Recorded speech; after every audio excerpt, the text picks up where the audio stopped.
अस्सलामुअलैकुम। मंठार न्यूज़ के नाजरीन और सामीन, मैं हूं आपकी खिदमत में मोहम्मद अयूब अंदाज और मेरे साथ हैं ताहिर हुसैन साहब। और आज हम एक आसान से और ख़ूबसूरत मौजू पे गुफ्तगू करने जा रहे हैं। हमारे मुल्क में तालीमी निज़ाम के दो मखसूस हिस्से, एक को हम प्राइवेट कहते हैं जो निजी इदारे हैं, दूसरों को हम गवर्नमेंट इंस्टीट्यूट्स कहते हैं जो सरकारी तालीमी इदारे हैं।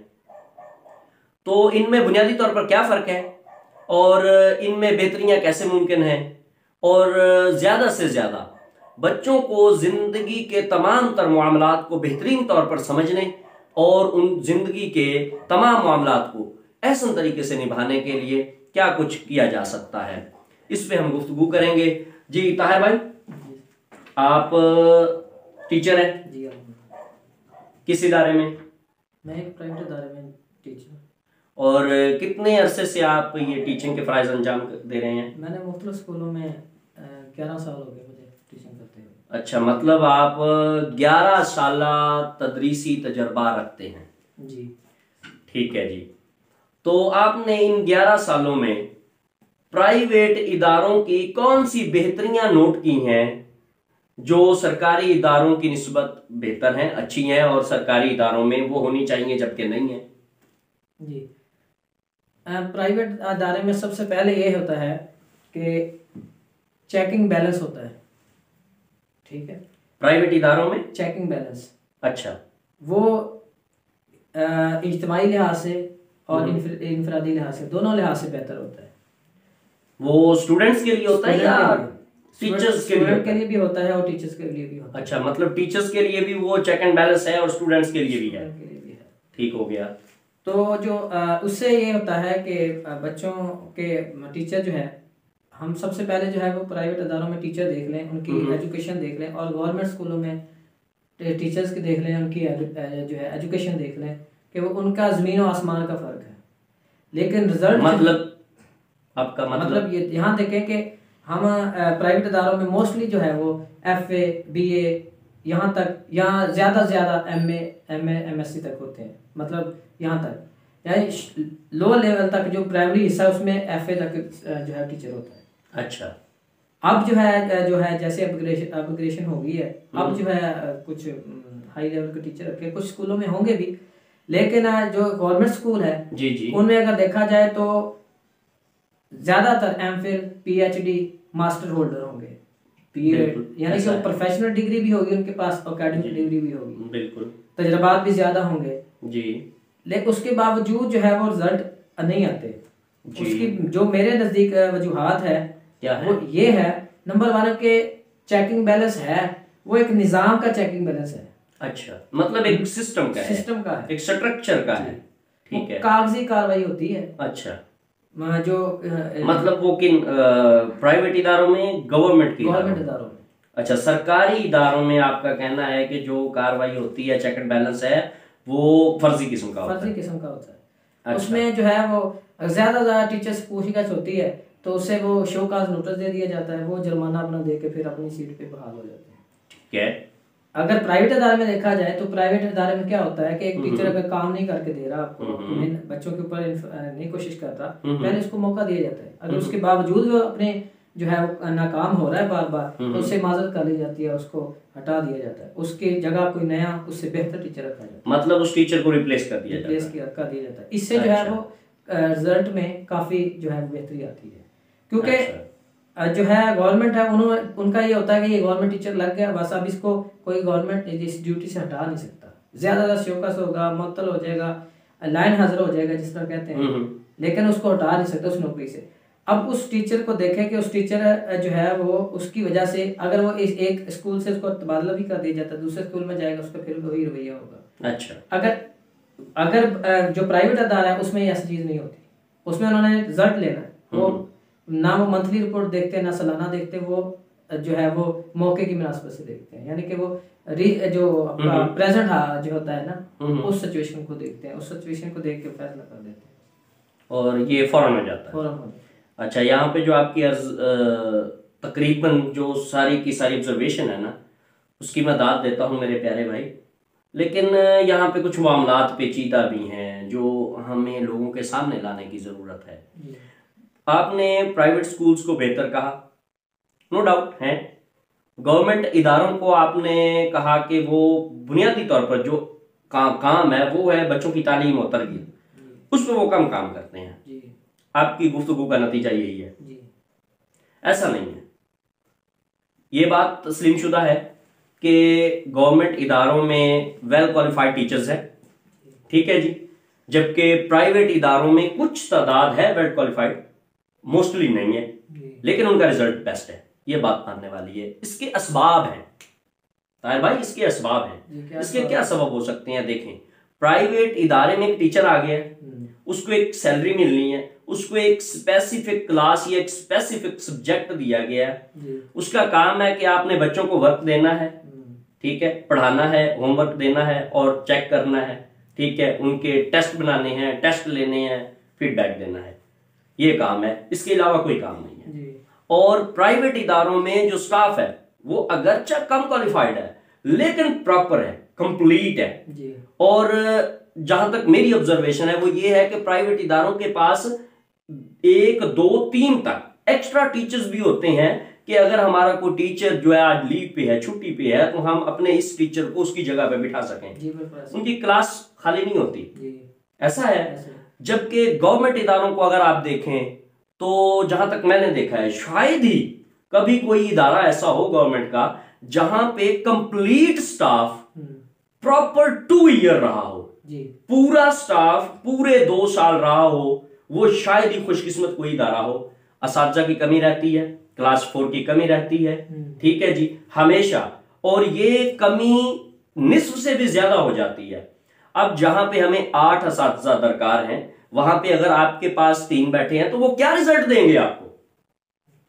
वो क्या काम करेंगे? जबकि आपके पास कितनी क्लासें हैं। अब आप अपने एरिया में देख लें, यहां पे कितने गवर्नमेंट हाई स्कूल है, ठीक है, कोई एक स्कूल मुझे बता दें इस वक्त आप, ठीक है, जिसमें प्रॉपर स्टाफ है, कंप्लीटेड स्टाफ है, किसी एक स्कूल का नाम ले दें। मेरे इल्म में अभी तक ऐसा कोई नहीं है। तमाम इदारे मैंने देखे हैं, सब में लेके जाओ स्टाफ है, टीचिंग का भी, क्लास 4 का भी, ठीक है। अच्छा, एलिमेंट्री स्कूल्स पे आ जाए, इदारा बताएं कोई जिसमें कंप्लीट स्टाफ हो, हेड भी है, सारा टीचिंग स्टाफ भी है, क्लास 4 भी है, बताएं कोई इदारा बता दें अपने इलाके। कोई नहीं है। अच्छा, इसको छोड़ दें, प्राइमरी स्कूल में आ जाए आप। अपने इलाके में बहुत सारा इलाका है, ये 4 यूनियन काउंसिल्स हैं, 4 यूनियन काउंसिल्स में 2-3 स्कूलों के अलावा जहां पे मे भी इस वक्त कंप्लीट हो स्टाफ, 4 टीचर हैं तो बैठे हैं। इसके अलावा बताएं जहां पे टीचर आपके पूरे हैं। क्लास 4 तो है ही नहीं ना वहां पे, टीचर बताएं जहां पे पूरे बैठे हैं, कोई इदारा नहीं है। तो ताहिर भाई, मैं आपको ये वाजे करता चलूं कि वो टीचर क्या काम करेंगे जिनकी तादाद पूरी नहीं है। अब 6 क्लासें हैं, 2 टीचर हैं, ठीक है जी, जबकि प्राइवेट इदारों में तो ऐसा नहीं है, वहां तो रिजल्ट आउटपुट होनी चाहिए भाई, यहां पे तो है ही नहीं। अच्छा, एक्स्ट्रा वर्क भी है, ठीक है। अब 2 टीचर हैं तो उनमें से एक हेड है, ठीक है जी, जो डेंगी का फोकल पर्सन भी है, एनएसबी का चेयरमैन भी है, स्कूल काउंसिल मीटिंग भी वो करता है, वो डाक भी देता है। अब ये एक बात तो आप पहले तस्लीम कर चुके हैं कि कागजी कार्रवाइयां गवर्नमेंट इदारों में होती हैं, और उनका बर्डन कितना है आपको अंदाजा है कि कितनी डाक चलती है, कितनी डाक है, डेली बेसिस पे होती है, ठीक है, डेली बेसिस पे हेड्स को डाक देनी पड़ती है। और कई दफा ऐसा होता है कि एयू साहिबान अपने पास उसका रिकॉर्ड रखते हैं महफूज, तो वो अपने जो कम स्टाफ के स्कूल्स हैं ना, उनके पास एयूज के पास रिकॉर्ड होता है, वो उससे डाक मैनेज करके या कुछ जरूरी चीजें पूछ के अपने असातिज़ा से डाक बना के दे देते हैं, अपने स्टाफ को तंग नहीं करते, ठीक है। वरना तो ये चलता रहता है, डेंगी चल रही है, ठीक है जी, और एनएसबी का रिकॉर्ड चल रहा है, उसके ऑडिट चल रहे हैं, कभी इंटरनल है कभी एक्सटर्नल है, ठीक है जी, डेंगी डेली बेसिस पे है, कभी ग्राउंड्स की सफाई है, वॉशरूम्स की सफाई है, कमरों की सफाई है, ठीक है, बच्चों की अटेंडेंस सबसे बड़ा मसला है, ठीक है जी, जिसपे देरी नहीं होती है, शोकाज चलते रहते हैं, इंक्वायरियां चलती रहती हैं, जवाब तलबियां चलती रहती हैं गवर्नमेंट इदारों में, तो वो टीचर्स जाते हैं, अब जलीलो ख्वार होके वापस आते हैं, कोई रीजन नहीं होता, ठीक है। अब मिसाल के तौर पर आपको कहा गया है कि जी आपकी जो स्टूडेंट अटेंडेंस है वो 85% होनी चाहिए, ठीक है। अब एक स्कूल में अगर 100 बच्चे हैं तो उनकी अटेंडेंस कितनी हो। अब तो बढ़ा दी गई थी दोबारा, एक दफा मैंने सुना है ये 90+ कर दी गई है। ठीक है, तो अगर उसमें से आपके कुछ बच्चे एब्सेंट हो जाते हैं, कुछ बीमार हो जाते हैं, तो आपका जॉब तक भी आपकी हो जाती है। ठीक है जी, ये मसाइल है। अब आप किस तरह से तवक्को कर सकते हैं कि वो प्रॉपर हो जाए। वो उतनी आउटपुट दें जितनी यहाँ पे बैठे हुए प्राइवेट सेक्टर के जो टीचर्स हैं, जिनको कोई एक्स्ट्रा काम नहीं है, जस्ट स्टूडेंट्स है और उनका कांटेक्ट उन्हीं के साथ है जी। उन्होंने काम देना है, काम लेना है। ठीक है जी, तो आप कैसे कर सकते हैं, इनको कंपेयर कैसे करेंगे। इसमें तो डाउट नहीं है कि वो वेल क्वालिफाइड है। ठीक है, कंपेयर कैसे करेंगे कि वो पूरे ही नहीं है, यहाँ पे पूरे हैं, अगरचा कम तालीम याफ्ता है। कछुए और खरगोश को देखे जरा, मेरा ख्याल ये है। ठीक है, वो बहुत स्पीड से चलता है जी, लेकिन जो आपने कहानी सुन रखी है उसमें वो मंजिल पे नहीं पहुंचता। कछुआ पहुंच जाता है। देखें, वो कम क्वालिफाइड है लेकिन रेगुलर वर्क कर रहे हैं, प्रॉपर टाइम है उनके पास, प्रॉपर स्टूडेंट है उनके पास, एक्स्ट्रा कोई ड्यूटी नहीं है, तो वो मंजिल पे पहुंच रहे हैं। अब एक जा रहा है, उसकी स्पीड ठीक है लेकिन उसको हम रोक रहे हैं, जाने नहीं दे रहे। ओ भाई इधर, बाबा इधर बात सुनो, हमें तुमसे और कोई काम है, वो छोड़ो ये बाद में कर लेंगे। तो आप क्या तवक्को करते हैं वो मंजिल पर पहुंचेगा? कैसे कंपेयर करते हैं? कभी नहीं। अच्छा, इन चीज़ों का आप क्या सजेशन जो है गवर्नमेंट को देंगे या आला अफसरान को, कि आपके जो गवर्नमेंट स्कूल के जो ये जो इशू आपने जो इंक्रीज किए हैं, राइज रेज किए हैं, तो इनके बारे हाल के बारे में आप क्या सोचेंगे? क्या मतलब आपके पास कोई है तरीका कार या कोई एक? किसी भी मसले को जब हम हल करने की तरफ जाते हैं ना सर, तो उसके बहुत सारे हमें जवाब नजर आते हैं, और कोई भी मसला ऐसा नहीं होता जो हल तलब हो और हल ना हो सके, नामुमकिन हो जाए, ऐसा कुछ नहीं होता। ये मसला है और हल तलब है, और हल इसके 101 मुमकिन है। नंबर 1, हमें गवर्नमेंट इदारों में टीचर्स की जो रिक्वायरमेंट है उसको पूरा करना चाहिए। रिजल्ट चाहते हैं ना, वो पूरा होना चाहिए, टीचर पूरे हो, उनसे रिजल्ट लें। ठीक है जी। अगली बात, जो डाक सिस्टम है उसको बेस्ट किया जाना चाहिए। गैर जरूरी डाके नहीं तरतीब देनी चाहिए, डेटे नहीं मांगने चाहिए, डेटे रिकॉर्ड नहीं बनाने चाहिए, जरूरी बुनियाद पे होने चाहिए। ठीक है, और जो रकम के मामलात हैं, ठीक है, उस पर बड़े फिर मसाइल पैदा हो जाते हैं, उसका बड़ा आसान सा हल है। ठीक है, डिस्ट्रिक्ट गवर्नमेंट के बेस पे ये जो होते हैं फंड्स वो डिस्ट्रीब्यूट होते हैं, और फिर इनकी फाइलें बनाई जाती हैं, इनसे टैक्स काटे जाते हैं, तो वो सारे का सारा टैक्स जो है वो डिस्ट्रिक्ट फाइनेंस ऑफिस में डिडक्ट कर लिया जाए। ठीक है, उसके बाद स्कूलों को फंड दे दिए जाएं। ठीक है, उनके वो मसाइल नहीं होंगे कि हम जाएं टैक्स पे करें, 10-10 फाइलें बनाएं, फिर उनके रिकॉर्ड टैक्सों के बना के रखें, उससे जान छूट जाएगी, टैक्स पे हो जाएगा, नॉन अपीयर या उसमें फ्रॉड वाली बात ही खत्म हो जाएगी। ये भी मुमकिन है, आसान हो सकता है।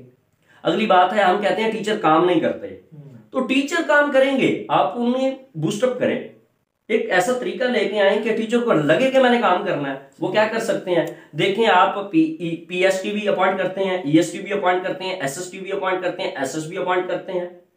ठीक है, SSS भी आप अपॉइंट करते हैं ना। आप ऐसा करें कि रिक्रूटमेंट जो है वो बुनियादी सतह पे ले आए। ठीक है, अब टीचर खुश होकर काम करेगा। अब वो वर्क कर रहा है तो उसे 3 साल के बाद अगर वो काम कर रहा है प्रॉपर, आपका रिक्वायर्ड रिजल्ट दे रहा है आपको, तो आप उसे प्रमोट करें, पीएचडी लेके आए। प्रमोट ही किया जाता है। प्रमोट, अब एक टीचर है, मैंने ऐसे टीचर देखे हैं जिनकी सर्विस 30 साल से जायद एज अ पीएचडी गुजर गई है। तो अब बताएं, एक मैं अगर टीचर हूं, फर्ज करें, मुझे पता है कि यार मैं पीएचडी अपॉइंट हुआ हूं, मैंने पीएचडी ही रहना है और मैंने पीएचडी ही से रिटायरमेंट लेनी है, तो बात ही खत्म हो गई ना।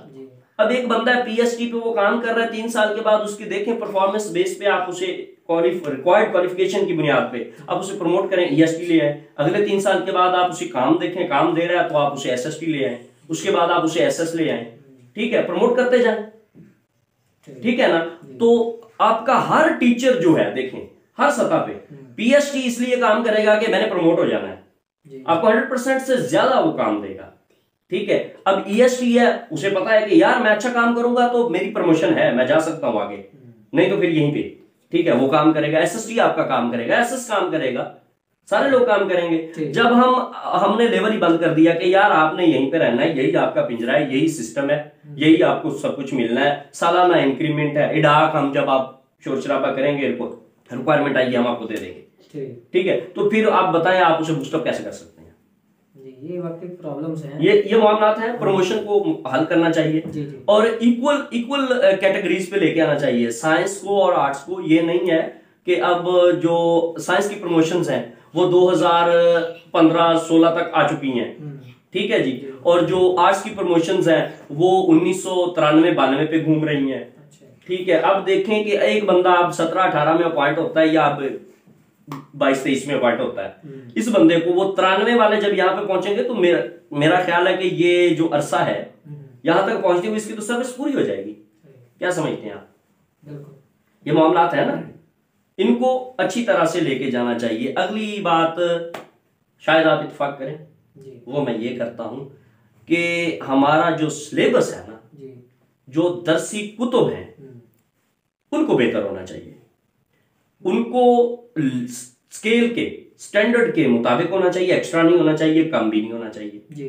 ठीक है, और वो काबिल फहम होनी चाहिए, और उनमें रिमेम्बरिंग जिसे हम कहते हैं, डेटा है उसको देखें, याद कर लें, रटा लगा लें, वो खत्म होना चाहिए। उसमें अंडरस्टैंडिंग होनी चाहिए, एप्लीकेशन होनी चाहिए, इंप्लीमेंटेशन आए उसमें। मेरा ख्याल ये है कि हमारी जितनी भी तालीम है ना, आप 1 क्लास से लेके मास्टर पर आ जाएं, तो मैंने जो देखा है वो ये है कि वो एक डेटा है जिसको आपने रटा लगाना है, याद करना है, उसको पेपर्स में छाप देना है, बात खत्म हो गई।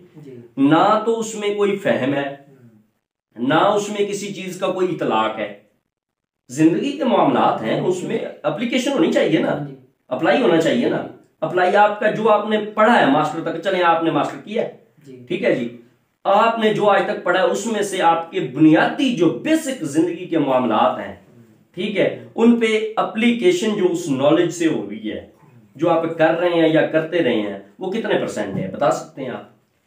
नहीं हुई है, बहुत कम, अगर हुई भी है तो बहुत कम, वो चंद बुनियादी चीजों पे होगी। मिसाल के तौर पर इस्लामियात के कुछ बुनियादी तस्वुरात हैं इबादत के, उस पे करेंगे आप। उसके अलावा दूसरी बात ये है कि आप मैथमेटिक्स के कुछ रूल्स हैं, जमा, ज़रब, तकसीम, तफरीक के, ये बुनियादी मामलात, इसके सिवा तो मेरा ख्याल कुछ नहीं। इतना पढ़ा है आपने, कोई चीज है इसमें जी। नाजरीन, हमारी ये गुफ्तगू कुछ बुनियादी नुकात को उठाने के लिए थी। मामलात हैं, गवर्नमेंट स्कूल्स में भी अच्छा काम हो रहा है, प्राइवेट स्कूल्स में भी अच्छा काम हो रहा है, लेकिन बुनियादी बात यह है कि जो हमारी कमजोरियां हैं, कोताहियां हैं, लापरवाहियां हैं, खामियां हैं, उनको दूर करके हम अपने तमाम तर कामों को बेहतरीन कर सकते हैं। और ये एक लम्हे में या किसी एक बंदे के करने से नहीं होते, इसके पीछे पूरा निज़ाम होता है, पॉलिसी मेकर्स होते हैं, ठीक है, इंतजामी ढांचा होता है। सारे लोग अगर मिलके इसके लिए काम करें तो बेहतरीन काम हो सकता है। हमारे पास बेहतरीन वर्कर फोर्स है, लेकिन बात यह है कि ना तो हमारी अथॉरिटीज़ करना चाहती हैं और ना हमारे लोगों को इसकी ख्वाहिश है। मैं यही चाहता हूँ कि हमारे इस अर्ज़ पाक के तमाम लोग, वो चाहे अवाम हैं, चाहे वो हाकिमीन हैं, चाहे वो इंतज़ामी मामलात के ज़िम्मेदार हैं, सब लोग हमारे मुल्क की तालीम को बेहतर से बेहतरीन करने के लिए जो हो सकता है अपना हिस्सा शामिल करें। इसी के साथ अपने इस प्रोग्राम का इख्तिताम करते हैं। वस्सलाम।